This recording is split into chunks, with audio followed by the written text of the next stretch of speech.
Thanks a lot for attending our class.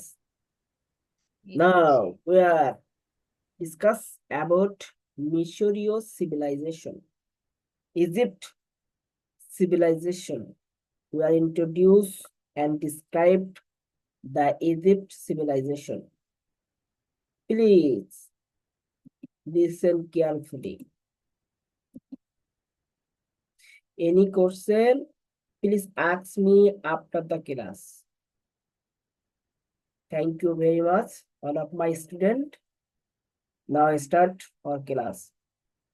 সভ্যতায় মিশরীয়দের অবদান তুলে ধরুন। আফ্রিকা মহাদেশের উত্তর পূর্ব অংশে বর্তমান যে দেশটির নাম ইজিপ্ট, সেই দেশেরই প্রাচীন নাম ছিল মিশর। খ্রিস্টপূর্ব 5000 থেকে 3200 অব্দ পর্যন্ত নীল নদের অববাহিকায় একটি সমৃদ্ধ জনপদের উদ্ভব হয়।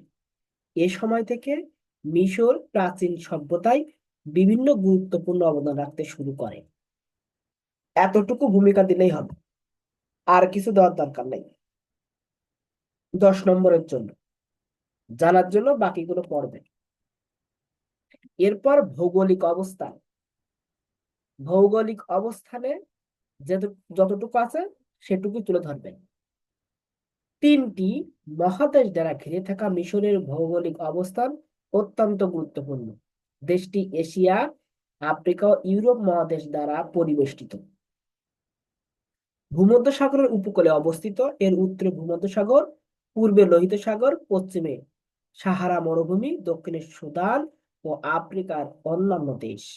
এর মোট আয়তন প্রায় 4 লক্ষ বর্গ মাইল। সময়কাল। সময়কাল দিলেও হবে, না দিলেও হবে। ভৌগোলিক অবস্থানের ভিতরে সময়কাল আপনারা উল্লেখ করে দিতে পারেন একটা লাইনের ভিতরেই। মিশরীয় সভ্যতা 2500 বছরেরও বেশি সময়ব্যাপী স্থায়ী হয়েছিল। প্রাচীন মিশরের নিরবিচ্ছিন্ন ও দীর্ঘ ইতিহাসের সূচনা হয় 5000 খ্রিস্টপূর্বাব্দে, বিশেষ করে নবোপরীয় যুগে। এতটুকু দিলেই আনাপ, আর দরকার নেই। রাষ্ট্র সমাজ কিন্তু জানার জন্য কিন্তু আপনাকে রিডিং পড়া পড়তে হবে। এখন কিন্তু কোনো কিছু মুখস্থ করা লাগবে না, জাস্ট এখন রিডিং পড়ে রাখবেন যে মিশরীয়দের অবদান কতটুকু সেটা শুধু জেনে রাখবেন। রাষ্ট্র সমাজ শুধু ক্লাসটা করলেও যথেষ্ট। আমি যখন সাজেশন দেব তখন এইগুলো আবার রিপিট করব, তখন সুন্দর করে আপনাদের বলে দেবো যে এই জায়গা থেকে এই প্রশ্নটা সুন্দর করে আপনারা প্রিন্ট করেন, প্রিন্ট করে মুখস্থ করে ফেলবেন। সরাসরি মুখস্থ করবেন, পরীক্ষার খাতায় গিয়ে সরাসরি লিখে নেবেন।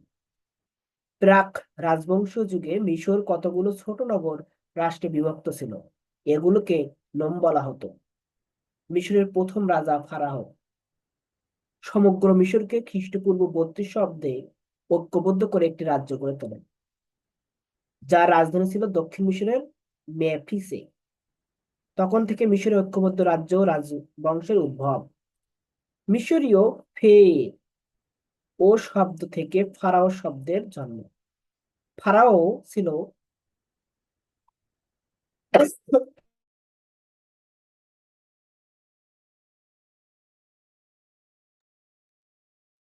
এই ফারাওরা ছিল অত্যন্ত ক্ষমতাশালী। তারা নিজেদেরকে সূর্য দেবতার বংশধর মনে করত। ফারাও পদটি ছিল বংশানুক্রমিক, রাজার ছেলে রাজা, অর্থাৎ ফারাওয়ের ছেলে হতো উত্তরাধিকার সূত্রে ফারাও। পেশার উপর ভিত্তি করে মিশরীয়দের কয়েকটি শ্রেণীতে ভাগ করা যায়, যেমন রাজপরিবার, পুরোহিত, অভিজাত, লিপিকার, ব্যবসায়ী, শিল্পী এবং কৃষক ও ভূমিদাস শ্রেণী। মিশরের অর্থনীতি মূলত ছিল কৃষি নির্ভর। উৎপাদিত ফসলের মধ্যে উল্লেখযোগ্য ছিল গম, জব, তুলা, পেঁয়াজ, পিসফল ইত্যাদি। ব্যবসা বাণিজ্যেও মিশর ছিল অগ্রগামী। মিশরের উৎপাদিত গম, লিনেন কাপড় ও মাটির পাত্র দ্বীপ ফিনিশিয়া, ফিলিস্তিন ও সিরিয়ায় রপ্তানি হতো। বিভিন্ন দেশ থেকে মিশরীয়রা সৈন্য, রৌপ্য, হাতির দাঁত, কাঠ ইত্যাদি আমদানি করত। নীল নদ। মিশরের নীল নদের উৎপত্তি আফ্রিকার লেক ভিক্টোরিয়া থেকে। সেখান থেকে নদীটি, এই নদটি নানা দেশ হয়ে মিশরের মধ্য দিয়ে ভূমধ্যসাগরে এসে পড়েছে। ইতিহাসের জনক হেরোডোটাস যথার্থই বলেছেন, মিশর নীল নদের দান। নীল নদ না থাকলে মিশর মরুভূমিতে পরিণত হতো। প্রাচীনকালে প্রতি বছর নীল নদে বন্যা হতো। বন্যার পর পানি সরে গেলে দুই তীরে পলিমাটি গড়ে জমি উর্বর হতো। জমে থাকা পলিমাটিতে জন্মাতো নানা ধরনের ফসল। এরপর আমরা আলোচনা করব সভ্যতায় মিশরীয়দের অবদান। প্রাচীন সভ্যতায় মিশরীয়দের অবদান অস্বীকার করার কোনো উপায় নাই। ধর্মীয় চিন্তা, শিল্প, ভাস্কর্য, লিখন পদ্ধতি, কাগজের আবিষ্কার, জ্ঞান বিজ্ঞান চর্চা, সবকিছু তাদের অবদান সমৃদ্ধ। তারা যে কতখানি অবদান রেখেছে তা তাদের ইতিহাস থেকে সহজেই জানা যায়। মিশরীয়দের অন্যতম বৈশিষ্ট্য হচ্ছে তাদের জীবন ধর্মীয় চিন্তা ও বিশ্বাস দ্বারা প্রভাবিত ছিল। মিশরীয়দের ধর্মীয় বিশ্বাস, এখানে যে যে পয়েন্ট গুলো বললাম ওই পয়েন্ট গুলো নিচে সংক্ষিপ্ত আকারে, ধর্মীয় বিশ্বাসটা আসলে কি এই জিনিসটা শুধু সংক্ষেপে তুলে ধরতে হবে। তারা কোন দেবতার পূজা করত, কোন ধর্ম পালন করত, তাদের ধর্মীয় রীতিগুলো কেমন ছিল, শুধু জাস্ট এতটুকু ওটাই ধরলেই হবে। পয়েন্ট করে লিখবেন। একটা প্রশ্ন সর্বোচ্চ আপনার 3 পেজ এর ভিতরে রাখবেন, 2 থেকে 3 পেজের ভিতরেই রাখবেন, বেশি বড় করার দরকার নাই। কিন্তু একবারে আবার 1.5 পৃষ্ঠা করবেন না, 2 থেকে 3 পেজ এর ভিতরে রাখবেন। কিন্তু 1.5 পেজ মানে 2 পেজের নিচে না, 1.5 পেজ 2 পেজের নিচে না, 1.5 পেজের উপরে আর 3 পেজের নিচে, এর ভিতরে একটা প্রশ্নের দীর্ঘায়িত করবেন। সম্ভবত প্রাচীন মিশরীয়দের মতো অন্য কোনো জাতি জীবনের সকল ক্ষেত্রে এতটা ধর্মীয় নিয়ম কানুন অনুশাসন দ্বারা প্রভাবিত ছিল না। সে কারণে মানব সভ্যতার অনেক ধ্যান ধারণা, রীতিনীতি, আচার অনুষ্ঠানের জন্ম প্রাচীন মিশরে। তারা জড়বস্তুর পূজা করত, মূর্তি পূজা করত, আবার জীবজন্তুর পূজাও করত।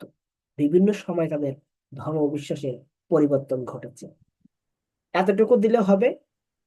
আবার যদি কেউ একটু নম্বরটা বেশি ওঠাতে চায় তাহলে নিচের অংশটাও দিতে পারে, আবার নাও দিতে পারে। মিশরীয়দের ধারণা ছিল সূর্য দেবতা রে বা আমন রে এবং প্রাকৃতিক শক্তি শস্য ও নীল নদের দেবতা অসিরিস মিলিতভাবে সমগ্র পৃথিবী পরিচালিত করেন। তবে তাদের জীবনের সূর্য দেবতা রে এর গুরুত্ব ছিল অনেক বেশি। মিশরীয়রা মনে করত মৃত ব্যক্তি আবার একদিন বেঁচে উঠবে। সে কারণে দেহকে তাজা রাখার জন্য তারা মমি করে রাখত। এই চিন্তা থেকে মমিকে রক্ষার জন্য তারা পিরামিড তৈরি করেছিল। ফারাওয়ারা স্রষ্টার প্রতিনিধি হিসেবে দেশ শাসন করত। তারা ছিল প্রধান পুরোহিত এবং অন্যান্য পুরোহিতকেও তারা নিয়োগ করত। এরপর শিল্প। মিশরীয়দের চিত্রকলা বৈচিত্র্যপূর্ণ ও ঐতিহাসিক দিক থেকে গুরুত্বপূর্ণ। অন্যান্য দেশের মতো চিত্রশিল্প গড়ে উঠেছিল ধর্মীয় বিশ্বাস থেকে। তারা সমাধি আর মন্দিরের দেওয়ালে সাজাতে গিয়ে চিত্রশিল্পের সূচনা করে। তাদের প্রিয় রং ছিল সাদা কালো। সমাধি, পিরামিড, মন্দির, প্রাসাদ, প্রমোদ কানন, সাধারণ ঘরবাড়ির দেয়ালে মিশরীয় চিত্রশিল্পীরা অসাধারণ ছবি এঁকেছেন।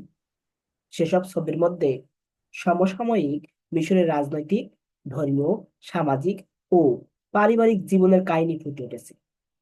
কারুশিল্পেও প্রাচীন মিশরীয় শিল্পীরা অসাধারণ দক্ষতা অর্জন করেছিলেন। আসবাবপত্র, মৃৎপাত্র, সোনা, রূপা, মূল্যবান পাথর খচিত তৈজসপত্র, অলংকার, মমির মুখোশ, দৈনন্দিন ব্যবহার্য জিনিসপত্র, হাতির দাঁত ও ধাতু দ্রব্যাদি মিশরীয় কারুশিল্পের দক্ষতার প্রমাণ বহন করে। এই শিল্পটা সুন্দর করে ফুটায় তুলবে। তারপর ভাস্কর্য। ভাস্কর্য শিল্পে মিশরীয়দের মতো প্রতিভার ছাপ আর কেউ রাখতে সক্ষম আর হয়। এগুলো কি পয়েন্ট আকারে লিখতে হবে? অবশ্যই যেভাবে দেওয়া আছে এইভাবে লিখবেন, এখানে সব পয়েন্ট করে দেওয়া আছে। স্যার এই ব্যাখ্যা। পিডিএফ গুলো তো পাইনি আমি এখনো। আপনার যখন আমি বলছি please ask me any question, তুই any question please ask me after the class. ভাস্কর্য শিল্পে মিশরীয়দের মতো প্রতিভার ছাপ আর কেউ রাখতে সক্ষম হয়নি। ব্যাপকতা, বৈচিত্র্য, ধর্মীয় ভাবধারায় প্রভাবিত বিশাল আকারের পাথরের মূর্তিগুলো ভাস্কর্য শিল্পে তাদের শ্রেষ্ঠত্বের প্রমাণ বহন করে।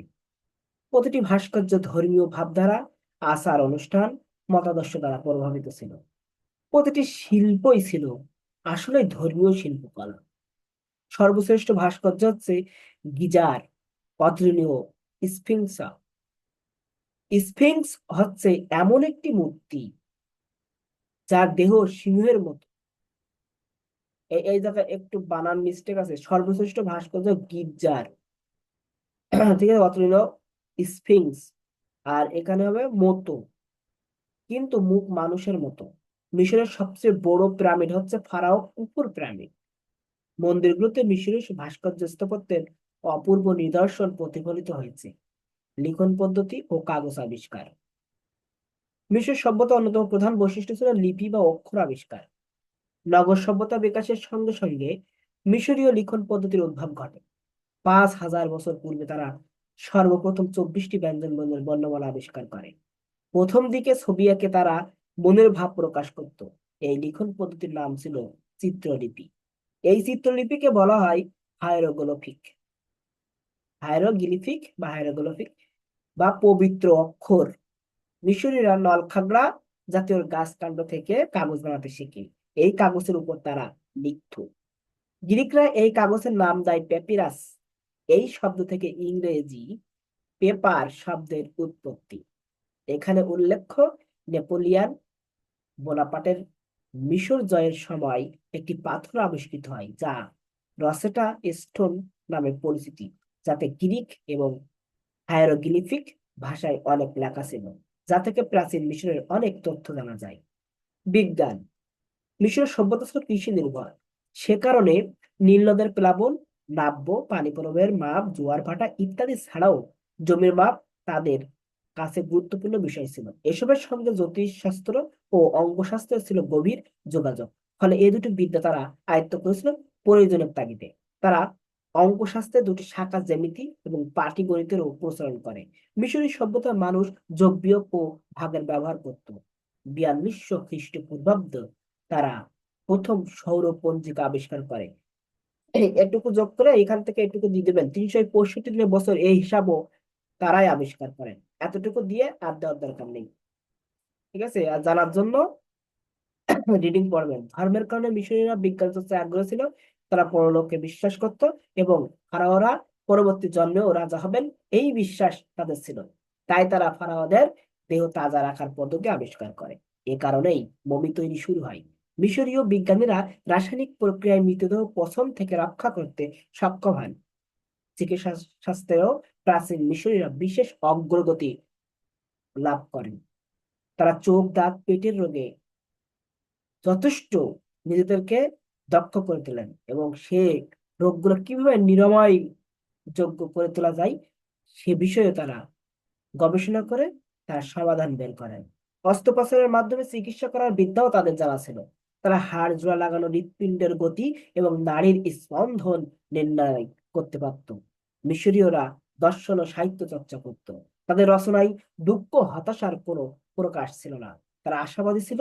তাদের লেখায় সবসময় আনন্দের প্রকাশ দেখা গেছে। মানে মিশরীয়রা কিন্তু সভ্যতায় অনেক বেশি গুরুত্বপূর্ণ ভূমিকা পালন করেছে অন্যান্য সভ্যতার চাইতে। এটা এই আলোচনা থেকে আমরা বুঝলাম। পরিশেষে বলা যায় যে বিশ্বের অন্যান্য যে সমস্ত সভ্যতাগুলো আছে তাদের মধ্যে মিশরীয় সভ্যতা বিজ্ঞান থেকে শুরু করে সর্বত্র তাদের অবদান অনস্বীকার্য, এবং তারা যে অবদান রেখে গেছেন তা ভুলবার নয়। এভাবে পরিশেষে এই কথাটা বলা যায় বলে শেষ করে দিলাম। সবাইকে অসংখ্য ধন্যবাদ আজকের ক্লাসে আমাদের সাথে থাকার জন্য। আমরা এরপর পরবর্তীতে আমাদের ক্লাস মূল্যায়ন এবং আপনাদের যে প্রশ্নগুলো আছে সে প্রশ্নগুলো শুনবো। সেই পর্যন্ত সবাই আমাদের সাথে থাকবেন। তার আগে আমরা লাইভ ক্লাসটি শেষ করছি। লাইভ ক্লাসটি শেষ করার আগে সবার উদ্দেশ্যে বলছি, আপনারা যারা 19তম লিখিত ব্যাচে ভর্তি হতে যাচ্ছেন, আর মাত্র 5টি আসন খালি আছে। যদি কেউ ভর্তি হতে চান অতি দ্রুত ভর্তি হয়ে যাবেন। সবাইকে অসংখ্য ধন্যবাদ আজকে আমাদের সাথে থাকার জন্য।